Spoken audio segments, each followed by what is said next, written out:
새벽에 나오신 모든 분들에게 하나님께서 말씀의 능력과 기도 응답 주시기를 소망합니다.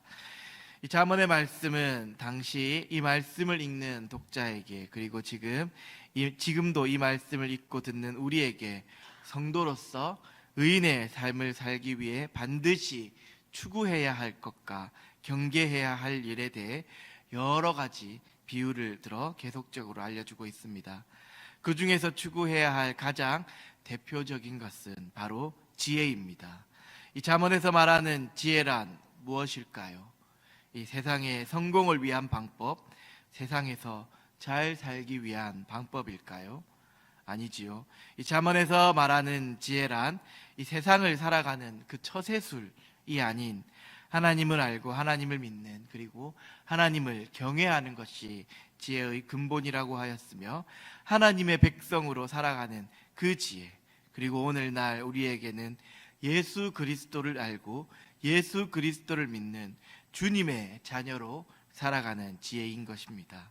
오늘도 우리에게 주어진 이 말씀을 통해 참 지혜를 깨닫고 지혜로운 자로 살아가고자 노력하는 우리 모두가 되시기를 간절히 소망합니다. 다음 1절부터 살펴보면 1절에서 악인의 형통함을 부러워하지 말며 그와 함께 있으려고도 하지 말라라고 말씀하고 있습니다. 우리는 살아가면서 악인들이 형통하게 살아가는 모습들을 자주 접하게 됩니다. 왜 악인들이 형통하게 살아가는 그 일이 있는 것일까요? 그것은 이 공중의 권세 잡은 그 영, 이 세상의 임금처럼 보이는 사단이 잠시나마 이 세상을 지배하고 있기 때문입니다. 그래서 이 말씀이 아닌 권력이나 물질이 득세하는 경우가 있고, 악한 계략과 폭력, 물질의 힘을 가진 악한 자들이 때로는 더 승승장구하는 일들이 일어나고 있는 것입니다. 그러나 오늘 말씀은 분명하게 알려주고 있습니다. 그들의 형통함을 부러워하지 말고 그러한 악인들과 함께 있지도 말 것을 말입니다. 왜 악인들과 가까이 하지 말라라고 경고하는 것일까요? 2절의 말씀을 보면 그들의 마음은 강포를 품고 그들의 입술은 재앙을 말하기 때문입니다. 즉 그러한 악인들은 오직 이기심과 탐심으로 가득 차 있어 자신들의 이익을 위해서는 속이고 남을 해치는 폭력도 서슴없이 행한다는 말입니다. 그리고 그러한 악인들을 부러워하고 가까이 할 때 얻게 될 결과 또한 유익할 것이 하나도 없을 것이기에 그들을 부러워하거나 가까이 하지 말라라는 것입니다. 그런데 때로는 나도 모르게 그들의 형통함을 부러워하고 그들과 함께 하고 싶은 욕구가 생길 때도 있지요. 인간이기에 그러한 욕구가 있는 것은 당연한 것입니다. 그래서 우리에게 하나님 말씀이 주어지는 것이며, 이 말씀을 통해 악한 일을 끊어버리고 지혜로운 자로 살아가야 한다는 것이지요. 성도 여러분, 이 악한 자들의 그 잠시뿐인, 그 잠시나마 있는 그 형통함을 부러워하지 말고, 또 그러한 자들과 가까이 하는 것이 더 위험한 일이라는 그 사실을 잊지 말기를 간절히 소망합니다. 세상 사람들은 그러한 형통함을 쫓고 그러한 자들과 가까이 하고 싶어 할지라도 우리들은 오직 말씀을 따르며 우리의 선한 목자 되시는 예수 그리스도만을 사모하고 따름으로 수치와 파멸이 아닌 참된 생명과 영광을 얻는 성도님들이 되시기를 주님의 이름으로 간절히 축원합니다. 다음 3절과 7절까지는 이 지혜의 말씀을 전하고 있습니다. 3절과 4절에서는 집과 방에 비유하여 지혜와 명철로 견고하게 건축되며 방들은 지식으로 귀하고 아름다운 보배로 채워진다라고 말씀하고 있습니다. 여기서 말하는 이 집과 방은 인생을 의미하는 것으로, 우리의 인생은 다른 어떤 것들이 아닌 말씀으로 견고하게 세워지며 말씀으로 풍성하게, 그 풍성한 인생이 될 수 있다라는 것입니다. 인간은 어떻게든 이 자신의 인생을 잘 살아보고자 노력하는 존재입니다. 물질로 채우려고 하고 권력으로 채우려고 하고 또 명성과 인간 관계들로 채우려고 하며 살아가고 있지요. 하지만 돈을 아무리 많이 벌어도 이 엄청난 권력을 가져도 온갖 명성과 각종 인간 관계들을 쌓아도 인생은 허무하다라는 것을 말씀은 우리에게 알려주고 있습니다. 솔로몬이 그 엄청난 부귀영화를 누렸지만 인생의 그 말미에 모든 것이 헛되었다 말하고 있지 않습니까? 그렇습니다. 인간이 아무리 노력하고 노력해도 채우지 못하는 그 공간이 바로 이 하나님과의 관계입니다. 그리고 그 관계는 오직 말씀을 통해 채워지는 것입니다. 이 시간 말씀으로 내 인생을 견고하게 세워가며 그 말씀에 순종함으로 하나님께서 약속하신 그 풍성한 축복을 누리는 우리 성도님들이 되시기를 간절히 소망합니다. 다음 11절의 말씀입니다. 11절의 말씀을 다 같이 한번 읽어보도록 하겠습니다. 너는 사망으로 끌려가는 자를 건져주며 아멘. 이 11절의 말씀은 영혼 구원에 대한 중요성을 알려주고 있습니다. 세상의 모든 사람들은 죄로 인해 사망으로 끌려가고 있습니다. 하지만 하나님께서는 인간을 사랑하셔서 그 사망의 길에서 나올 수 있는 구원의 길을 열어주셨지요. 그럼에도 많은 사람들은 이 구원의 길을 모른 채 사망으로 끌려가고 있습니다. 이러한 사람들을 어떻게 구할 수 있습니까? 성경은 분명하게 우리에게 그들을 위해 최선을 다해 말씀을 전하고 그들의 구원을 위해 노력할 것을 요청하고 있습니다.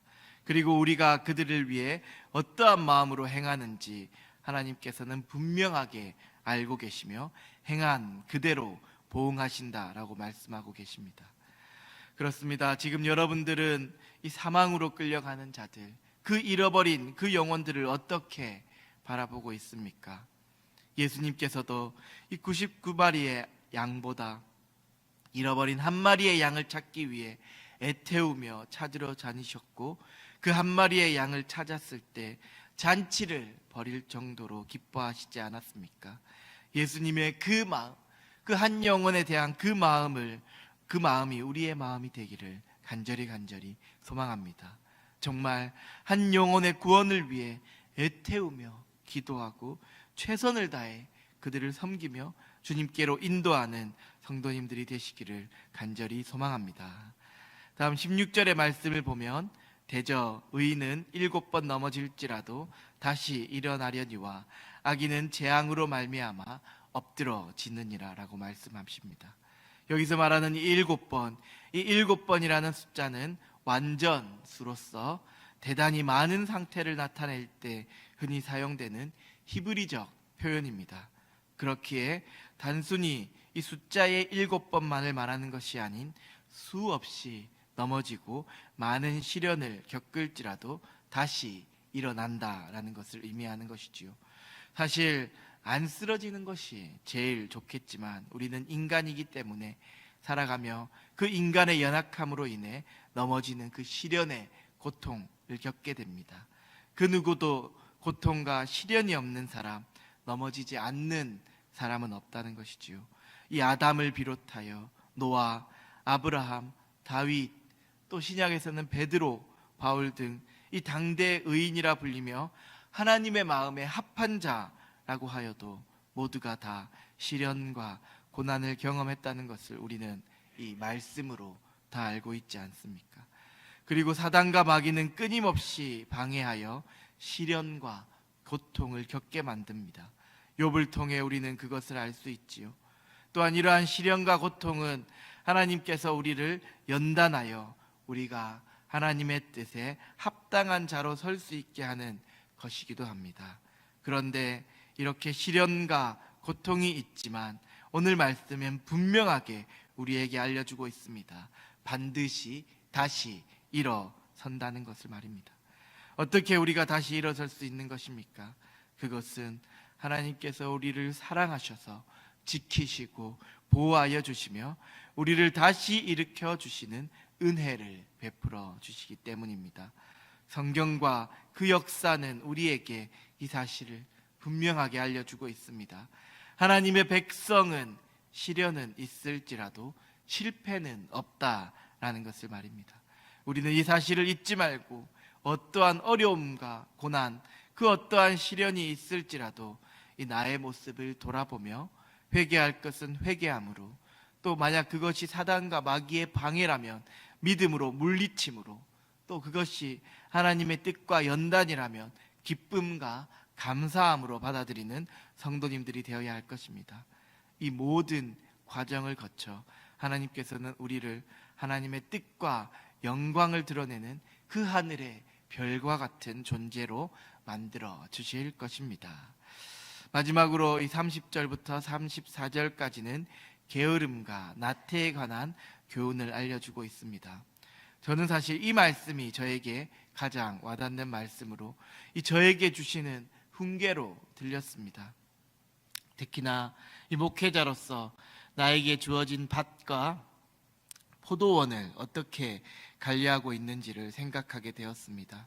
혹여나 가시덤불로 가득 차 있는 것은 아닌지, 거친 풀과 돌담이 무너져 있는 것은 아닌지 돌아보게 되었습니다. 그리고 이처럼 밭과 포도원을 돌보는 것은 저희 같은 목회자뿐만이 아니라 성도님들에게도 주신 하나님의 그 사명이기에 오늘 이 말씀을 통해 나뿐만이 아니라 내 주변을 부지런히 돌아보는 성도님들이 되어야 할 것입니다. 나의 게으름과 그 나태함으로 인해 나도 사망의 길로 가지만 나에게 주어진 밭과 포도원, 나에게 맡겨진 그 양떼들까지도 사망의 길로 끌고 가는 자가 되지 않도록 말씀으로 깨닫고 회개하며 성실하게 나에게 주어진 직분과 그 역할들을 감당하는 저와 여러분들이 되시기를 주님의 이름으로 간절히 축원합니다. 시간 기도하겠습니다. 사랑의 하나님, 오늘 주신 말씀을 통해 악인들의 형통함을 부러워하며 그러한 악인들과 함께하는 자들이 아닌 주님의 말씀을 따르며 선한 목자 대신 예수 그리스도만을 사모하고 따름으로 참된 생명과 영광을 얻는 성도님들이 되게 하옵소서. 오직 말씀으로만 내 인생을 견고하게 세우며 말씀으로 풍성한 축복을 누리는 자들이 되게 하옵소서. 잃어버린 그 한 영혼을 소중하게 여기며 한 영혼의 구원을 위해 최선을 다하는 성도님들이 되게 하시고, 나에게 주어진 그 직분과 역할을 잘 깨닫고 성실히 감당하는 자들이 되게 하옵소서. 오늘도 이 예배의 자리, 이 기도의 자리를 허락하신 주님께 감사드리오며 예수님의 이름으로 기도합니다. 아멘. 하늘에 계신 우리 아버지, 아버지의 이름을 거룩하게 하시며